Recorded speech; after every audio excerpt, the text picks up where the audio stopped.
Ray Allen admits his hatred for George Karl grew during their Bucks tenure.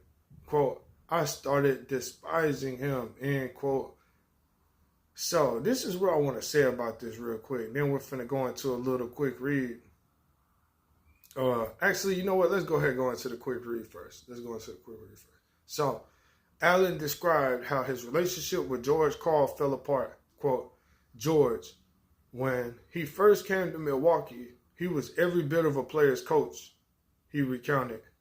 He listened to us, he responded to things we needed and things we wanted, and everyone wanted to play hard for him, end quote. Everything seemed to be going well, especially when Milwaukee reached the 2001 Eastern Conference Finals. However, as Allen revealed, a few months after being traded, things suddenly took a turn during Karl's tenure.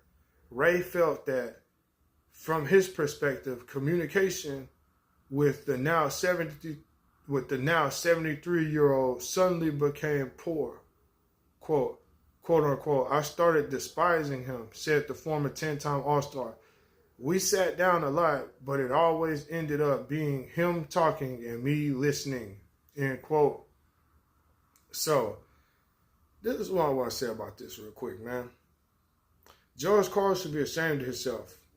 George Karl should absolutely be ashamed of himself 1,000%. It seems like the guy's a freaking jerk, narcissist, everything else. And he hasn't won a championship. Also, by the way, I want to say that. And it makes sense when you look at a lot of this. And he's one of those arrogant snobs where he doesn't care. He'll self-sabotage some shit and just not care just because he's such a narcissistic, arrogant snob. And it's truly sad that players basically wasted years of their careers. This guy negatively impacted countless people's freaking careers. It seems like nobody likes this guy.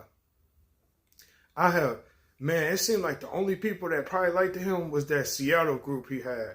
But I'm going to start doing some homework on that. I wonder if they even liked this fool. Because it seems like nobody liked this guy. This story absolutely surprised me. That's why I went ahead and grabbed it and was like, okay, I'm finna tap in because Ray Allen, too. We know, obviously, Carmelo and George Karl didn't get along. Kenyon Martin can't stand George Karl. No one likes George Karl, bro. And I can't believe they wasn't getting his ass fired sooner. But he was in that shut up and dribble era, so he got away with a lot of the shit. But I can't believe it. It seems like nobody liked this fool. And it seems that he ruined every situation he's ever been a part of. It seems like whenever George Karl's name was a part of some shit, it just was a disaster waiting to happen. And that's what the result of it was, too. He's never won the championship. And it shows. Like, the guy's a piece of crap, man. And I'm going to do more homework on this guy. And we're probably going to start exposing him. Because he's really ruined a lot of NBA history with his nonsense. And it's sad and tragic. Quick thoughts.